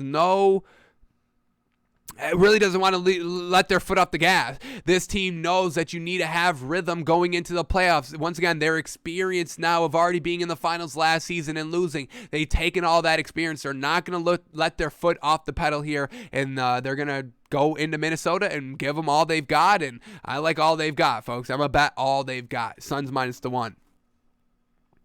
All right, then we get the Magic at the Thunder. Magic on the back-to-back, we stay away from it. Then we get the Rockets at the Mavericks. Rockets plus 10, Mavericks minus 10 here. Rockets just won their last game against the Wizards, and everybody's going to go for the Rockets. For the Mavericks, Davis Bertans is out. Luka Doncic is out. Oh, my goodness. Yeah, staying away from this one. Yeah, going to stay away from that one. No Luka Doncic. No, thank you. Then we get the 76ers at the Lakers. 76ers minus 7. Lakers plus 7 here. All right. Everybody's good to go for the 76ers. And for the Lakers, LeBron James, game time decision. Anthony Davis still out. Kendrick Nunn is still out. Now, what happened the last time? Kind of LeBron James did very, very well. Played very, very good. Triple-double and all that. He had to miss the next game because of load management. I'm sure LeBron plays in this game because of kind of the stakes. You've got the 76ers coming into town with Joel Embiid and James Harden. But at the end of the day, I think it's just going to be too much for the Lakers. And yes, LeBron played hero in his last game against the Cavs. Triple-double, looked really good. But he's not going to be able to replicate these performances like that and also win the games while doing so. LeBron may still look good in this game, but they're not going to win this game. I'm going to swallow the 7 here with the 76ers. Now, we also know working against us right here is that the 76ers closing out down the stretch isn't that great. So we're really going to need kind of a blowout win, kind of midway second quarter, midway third quarter, so the Lakers just kind of fold and the 76ers can cruise to victory. But I think that could happen, folks. I'm not really buying into LeBron having another great performance out here with a win. I'm going to swallow the 7 with the 76ers. And then the last game of the night, we're going to stay away from it because of two bad teams here. Spurs minus 9.5, Blazers plus 9.5. Now, we may have to stop calling the Spurs a bad team because they are trying to make a run for that last playing tournament seed in the Western Conference, and they're doing a pretty decent job trying to acquire that. So I think we have to take it a little bit easy on the Spurs, but we haven't bet the Spurs all year long. I'm not going to start doing it now. Spurs minus 9.5. Lonnie Walker out. Keita Bates Diop is a game time decision. And then for the Blazers, Anthony Simon's still out, but they're still winning without. Once again, they're the new anomaly of the league, folks. They just beat the Pistons the last game when they had nothing going for them. So staying away from the Spurs and the Blazers. Alrighty, so that's what we're going to be betting on tonight in the NBA, folks. 4 picks, ready to get back on track, ready to kind of bankrupt Vegas. Hopefully y'all were able to get your money right because of our 4-day hiatus of betting the NBA. Then you got us on Monday. We didn't bet Tuesday. Ready to kind of get into it, folks. Winning consistently here. Ready to do it tonight. And we're going to be doing it by taking the swallowing points all night tonight. Not sorry about it. We got the Nets minus 1.5 against the Grizzlies. The Celtics minus 5 against the Jazz. The Suns minus 1 against the Timberwolves. And the 76ers minus 7 against the Lakers tonight. Nice 4 picks here. Loving them all. Swallowing all the points. I would probably say Nets minus 1.5 is the best value of the night. But Celtics, they get it done as well. Love the Celtics. Alrighty. That is all the NBA we had to go over for today. So now let's reshift gears back to the NFL, where we have to finish talking about some stories here that's been going around. I forgot to talk about. I was really excited about to talk about the story yesterday. Talking about Dak Prescott and the Cowboys. Once again, we have no believability in this Cowboys team come next season. I think they've lost all the key pieces that made that team decent last season. Once again, they were just decent last season. There was nothing special about the Cowboys besides their defense, and even that kind of floundered in the playoffs. So this Cowboys team has truly... They had the talent to be something special last season, and they never took advantage. Now, they lose Amari Cooper, they lose some linemen out here, and, we're not buying into the Cowboys. We saw their future, and we see them going 3-14 coming up this season. But Dak Prescott has other words to say about it. And once again, Dak Prescott's always optimistic. He's a great leader and all that. So we're going to see, can Dak Prescott re-buy us back into buying into the Cowboys this season? It's going to take a lot for us to truly buy back into them. It's still possible because anything's possible. It's still a long off season, but everything that we've seen up to this point, there's no buyability, bettability. I will not be betting the Cowboys week 1. I can guarantee y'all that. I'll probably be betting against the Cowboys week 1 just right off the rip. not even worrying about it, because that's how I'm telling y'all, that's how this Cowboys season is gearing up so far to be really bad right off the rip, kind of like abysmal, like bad, like real bad. So we had this article by Dak Prescott right here. Going to get a couple quotes by him. And really all we're looking for right here is him to sell us. This Cowboys team is going to have to sell us all off season long. And this is the first crack that Dak Prescott has of selling us back onto the Cowboys. So let's see if he can do it. It's going to take a lot. But hey, anything can happen. Let's see if he's got what it takes here. So just kind of the headline of the article right here. Dak Prescott has, quote, no doubt CeeDee Lamb is ready to replace Amari Cooper as, quote, the main guy. And that's where we had the issue. We don't think their connection is where it needs to be to take that next step. Once again, just kind of the ad-lib ability between Dak Prescott and CeeDee Lamb, they're never on the same page. When a play breaks down, they're never on the same page of, hey, do I kind of, flatten off? Do I come back to you? Do I keep going down the field? They're always on the wrong page, not the same page when plays break down. And you must be on the same page because there's edge rushers all over the place. We saw that all last season. That's really kind of the new wave here of the NBA. It's not the newest wave, but it is a newer wave where edge rushers really kind of win the game now. We've seen it the last 2 years in the Super Bowl.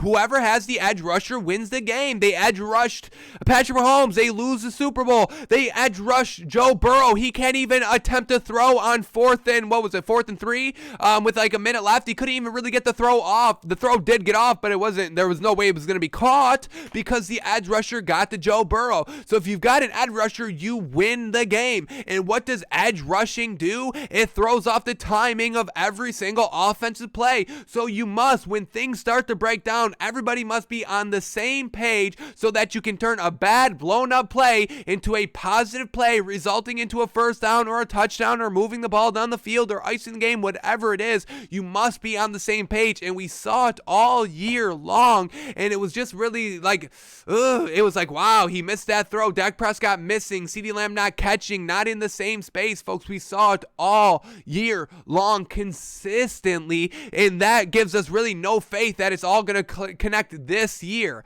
I don't think so, but let's see if Dak Prescott can sell us. What do you got for us, Dak? Because you better have the juice to back it all up here. And look who wrote this article, folks. Kevin Patra. All right. Here we go. What does Dak Prescott have to say? Just reading some of these quotes here. So let's read the first lead up right here. Going to have to start at the top. So here we go. The Cowboys wide receiver room was shuffled this offseason with the trade of Amari Cooper to Cleveland, Cedric Wilson signing in Miami, and Dallas holding on to Michael Gallup and signing free agent James Washington. But the key to the puzzle is CeeDee Lamb, who will be expected to play the role of an attention-grabbing number one receiver with Cooper out of the picture. Dak Prescott has no question about Lamb's readiness to assume the top dog duties. And folks, I don't want this kind of be misconstrued that we're just a hater on CeeDee Lamb or we're knocking CeeDee Lamb. No, we were gushing over CeeDee Lamb last offseason heading into the season, and it did not pan out. We love CeeDee Lamb to take kind of that year two leap, and it never really came. So here we go. Dak Prescott says, quote, yeah, there's no doubt he is. I think that's the best part of that move. You look at a guy like CD and what he's done in his first 2 years, it's exciting. He hasn't really scratched the surface. Yeah, you can say that again. He hasn't really scratched the surface.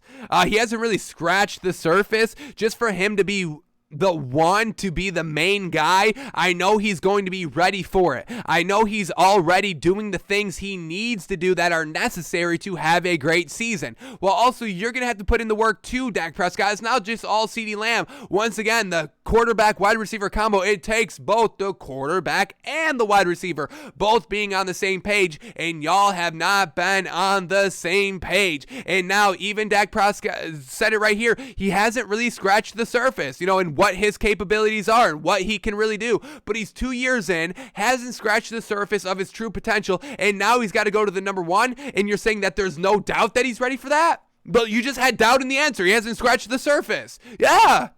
Hasn't scratched the surface because when the play breaks down, y'all are not on the same page to scratch the surface. Y'all are not scratching the surface collectively together. So you're gonna have, this is not selling me. That first quote was not selling me. You can say whatever you want. That's fine. Everything, people say words for a multitude of reasons, whether they believe in it or they have to say it, or it's just all boilerplate, whether they truly believe it. Optically, you have to say it. People say things, not that they're necessarily lying, but people say things for different reasons, folks. So him just saying this is not moving the needle for me over here, folks. But we got another quote, I believe. One more quote. So let's see what this one's all about here. Let's read the last lead up. Here we go.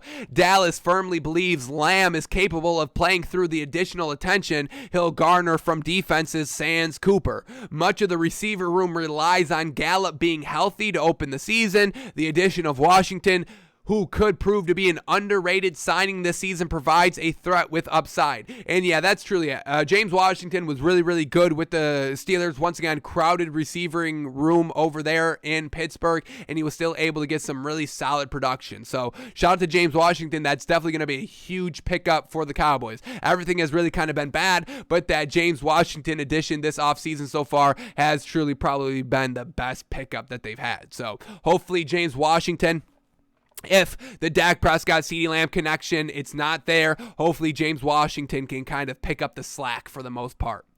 Back to the lead up here. Losing Cooper and Wilson won't be easy to overcome for Dallas, but there are pieces in place that can keep the Cowboys offense explosive if they play up to their potential. And that's exactly it, folks.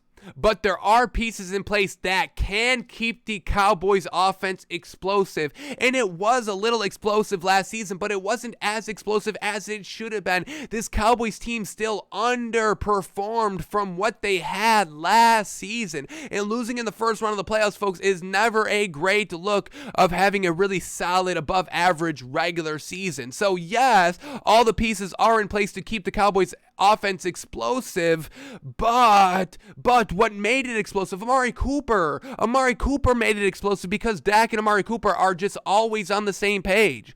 So yeah, and then also he says right here, they can keep up the offensive explosiveness if they play up to their potential, which so far last season, CeeDee Lamb did not play up to his potential last season, folks. He did not. Even Dak Prescott says that he didn't scratch the surface. So once again, let's not have revisionist history and say, oh my God, that Cowboys offense was so great all year last season. It really wasn't, folks. It really wasn't.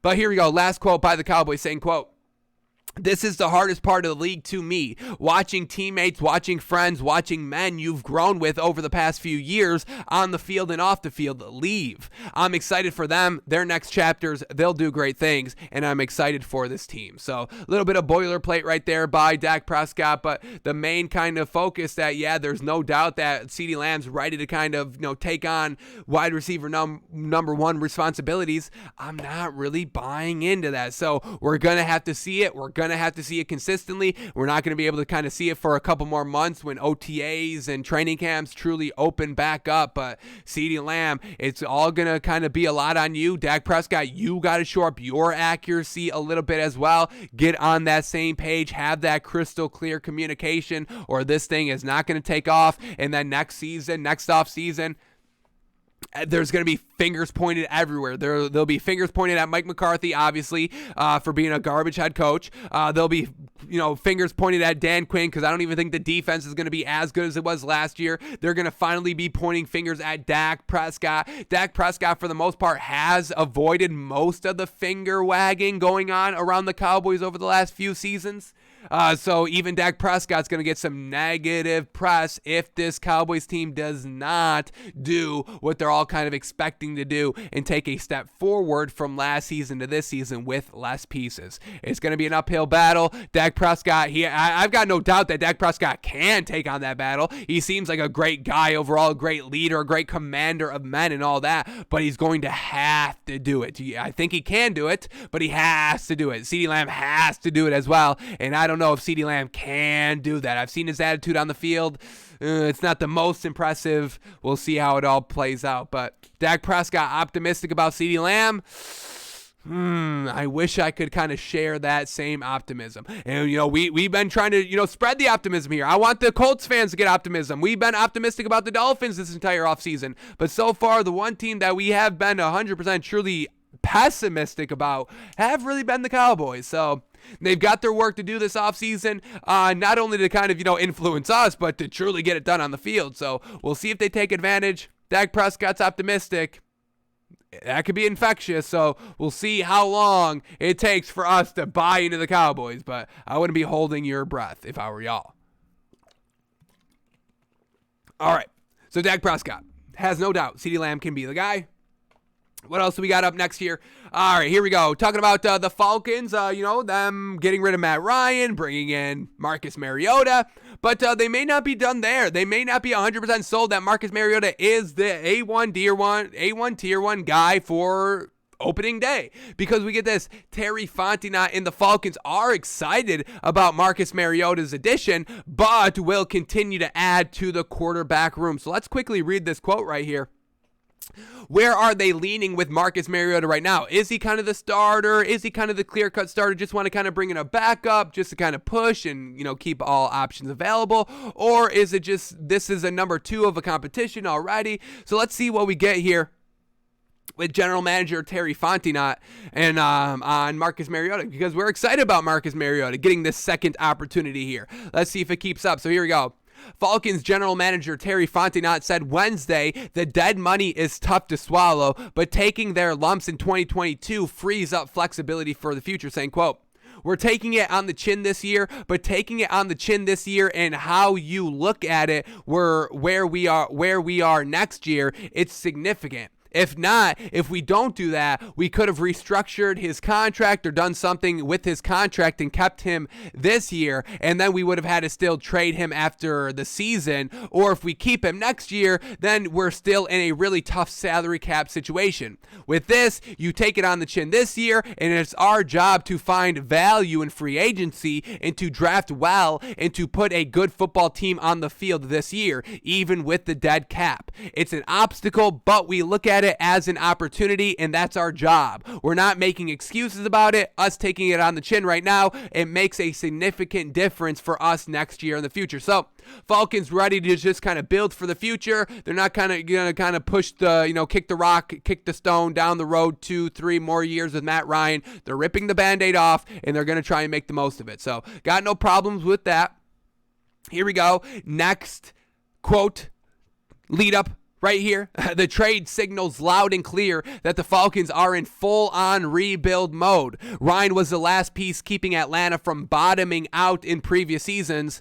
They still kind of bottomed out like 7 wins. Now they'll look to the future where they should have a boatload of cap space to fill holes in the coming years, saying, quote, "These guys are excited about going out there and competing. Yes, it's a challenge with all the dead money this year. It's a challenge, but taking it all on this year, we're excited about what we're going to do this year, because we are going to do the best we can, and we are going to go out and compete. And then next year, it's significant when you look at where we are. We would never say this is a rebuild, because it's just not fair. It's not fair to the players here. We've got 17 games next year, and we're going to go out and compete in every single one of them. That's why rebuild is not something that we ever want to say, and that's exactly it. Even when you are rebuilding, don't say you're rebuilding, and try to make it as least rebuilding as you can, because once again, we've kind of expelled the notion that, rebuilds need to take 2, 3, 4, 5 years. No, you can really kind of rebuild overnight. Look at the Bengals. If Joe Burrow didn't get injured rookie year, it probably wouldn't even have been like a 1-year rebuild. It would have been just a build, not a rebuild. They're just building. So the Bengals have turned it around in 1 year. The Browns were this close of kind of turning it around in 1 year, but now they're back to being bad, but they bring in Deshaun Watson, so it's probably going to go back up this season. So you don't need a 5-6 year rebuild plan anymore. That is boomer, outdated thinking. We don't need to do that anymore. So I'm glad that the Falcons kind of being like, hey, this isn't a rebuild. We're still competing. We're still making it all work here. And signing Marcus Mariota, I think, shows that they still want to be competitive. If this was a true rebuild, they don't even bring in Marcus Mariota, and they just kind of draft a rookie quarterback and live and die by that result. But no, they're bringing in Marcus Mariota, who's had somewhat success as a starter in this league. All right, now we're getting to the Marcus Mariota stuff, which is the reason why we started the article, but here we go. Next lead up to the quote. The general manager noted that the team expects to add to the quarterback room, possibly with a draft pick, saying, quote, we're excited about Marcus Mariota, and we're going to continue to add to that room. All right. And what do we got? 2 more lead-ups here. All right, 2 more lead-ups very, very quickly. Here we go. Hopefully we get more on Marcus Mariota because, once again, we still don't know if he's kind of the clear-cut starter at the current moment or what's the deal. But here we go.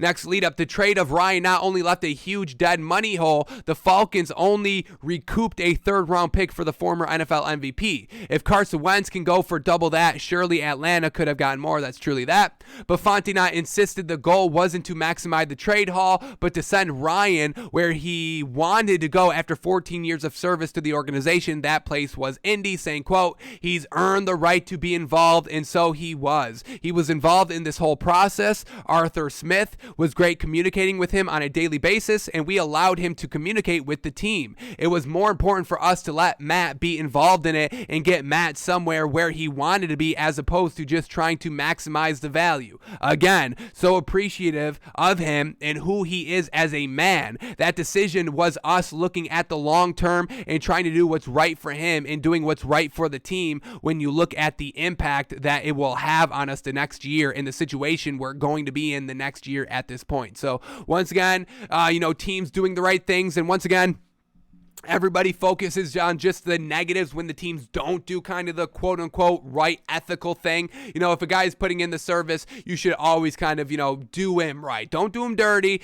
Sending Matt Ryan to the Lions would have just been absolutely dirty, but you send him to the Colts, a Super Bowl contender right off the rip. That's how you do it. So once again, there are examples of the teams doing the right things, but when the teams do the wrong thing, that's when everybody kind of, attacks, and that's when everybody gets on board to be like, this happens all the time in sports, this is a business, and they always treat it like a business. Where's kind of, the stand up? Where's the good guy and all that? It's here, folks, and we've seen it a lot the last 2 years. So let's keep this in mind, folks, for when the next time a team does something not the greatest ethically or anything like that, we could be like, hey, it's not all bad. Things happen. You got choices. Be the bad guy, be the good guy. It's just unfortunate that sometimes it doesn't pan out like that. So there are examples of guys being the good guy, and Terry Fontenot and the Eagles were definitely the good guy with Matt Ryan. So here's an example. Let's not kind of, let's not overlook or not even look at the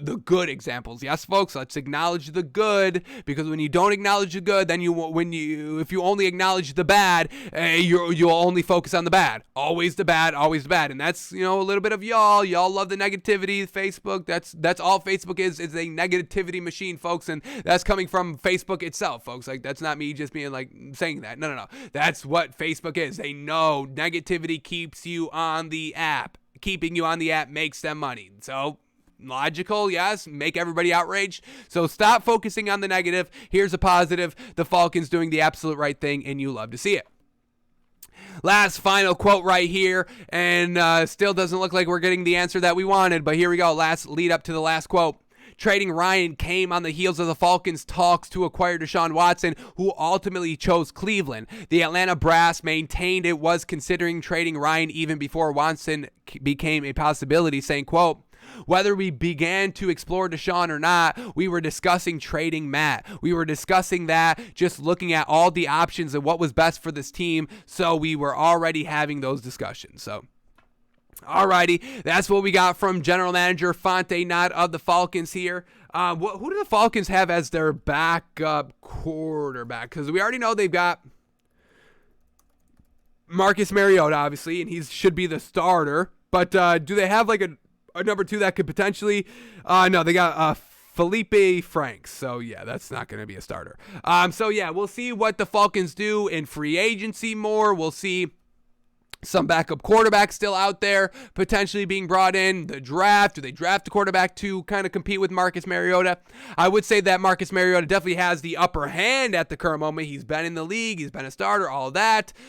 He's shown us some good things. Hopefully he continue to get better. So I would say that Marcus Mariota is definitely it's his race to lose. I think we could put it like that. This is Marcus Mariota's race to lose for the starting quarterback position for the Atlanta Falcons if he doesn't kind of, step up and compete and look as good as he did week 15, 2020, then yeah, he'll probably lose the gig. But if he shows what he did week 15 of 2020 and more, and learned and showed that he learned so much from taking the benching from the Titans, I think this man can be the starter and win a couple of games and maybe even keep the Falcons relevant come next season and potentially a late playoff push or something like that. So Marcus Mariota is the quarterback for the Falcons here. They're probably going to bring in one other person just to kind of have some depth.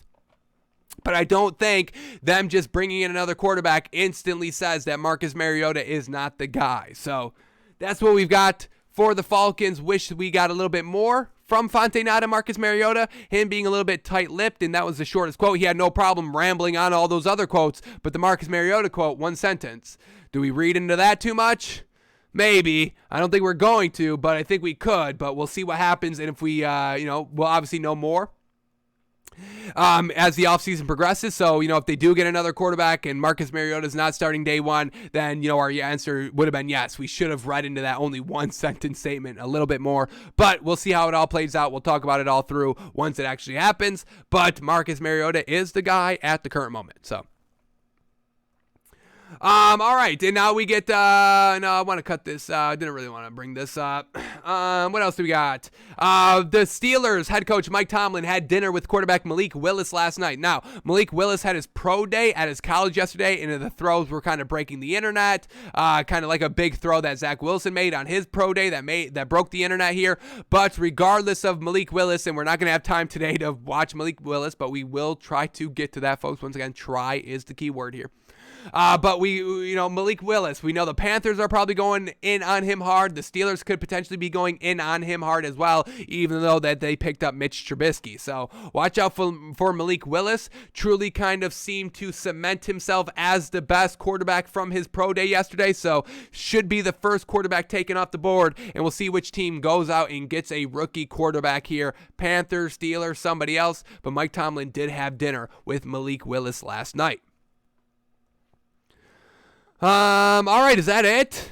Oh, here we go, this one. And, we got the AFC West. Is that the stacked division now? With all these new quarterbacks, we get the Russell Wilson. Yeah, the AFC West. We get the Chiefs with obviously Patrick Mahomes. No more Tyreek Hill, but still Patrick Mahomes and Andy Reid. We get the Raiders with Derek Carr and Devonte Adams. We get the Chargers with Justin Herbert and company. And we get the Denver Broncos with Russell Wilson. So this AFC West has truly become stacked this season. And what division was stacked last season? We talked about it all the time. The NFC West, the Rams, the Cardinals, the 49ers, the Seahawks. That was the division that we said was the best division of football heading into last season.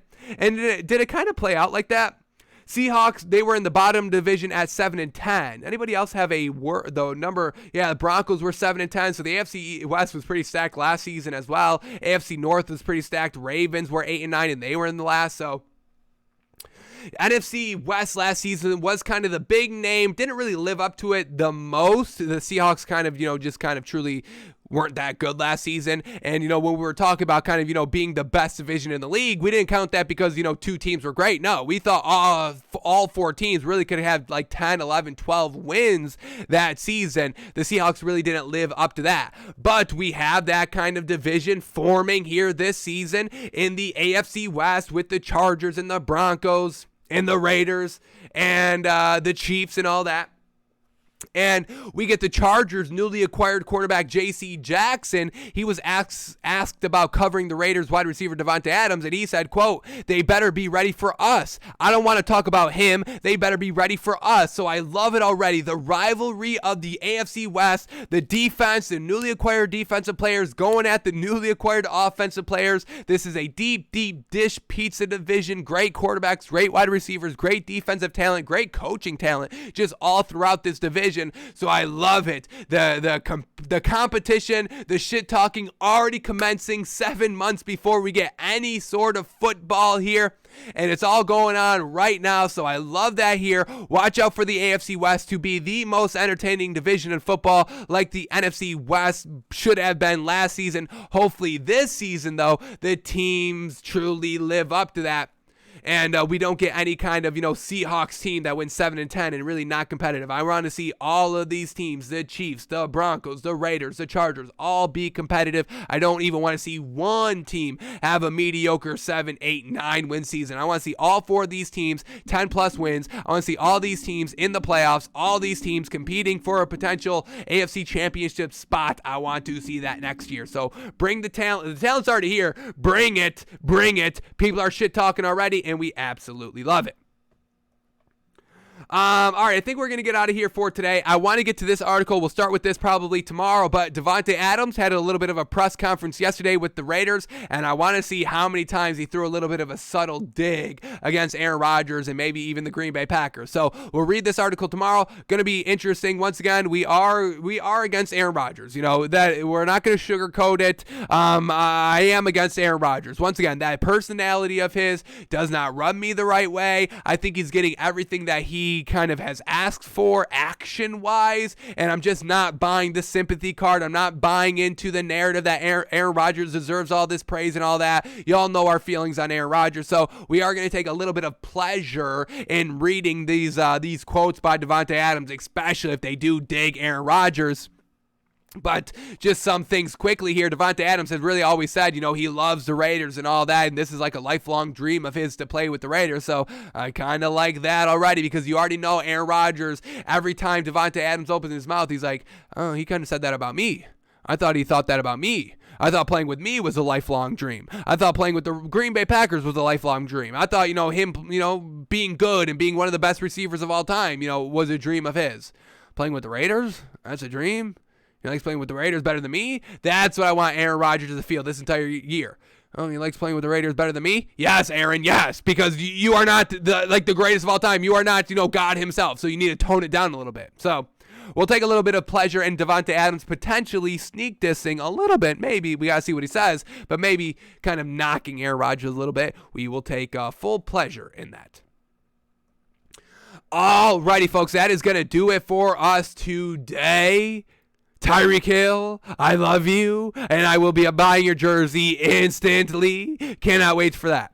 So, folks, we are out of here, back live tomorrow around noon Eastern, doing it all over again. Talk about the NBA, stories breaking. We'll see if we get any Russell Wilson tape under our belts. Still got to get that going. Y'all know we go late. Y'all know we go on tangents. Y'all know we just love to talk. I'm just trying to talk out here. But we are held by no restraints. We get to what we get to. We make the most of it. We make the best of it. And here we are. So, back live tomorrow noon Eastern, doing it all over again. We'll see what big old breaking news we have every day. NFL going absolutely insane. We'll see what tomorrow brings for us. But I don't know if we can get any crazier than Tyreek Hill immediately leaving the Chiefs. Crazy, crazy, crazy. So, back live tomorrow noon Eastern, folks. Have an absolutely great one. We're back winning money tonight in the NBA. You better believe it, folks. Ready to hit, ready to make some more money, ready to make Vegas pay. Vegas pay. Alrighty, folks, we are out of here. Have an absolute great one, and we will see you tomorrow. Tyreek Hill, baby. Sheesh.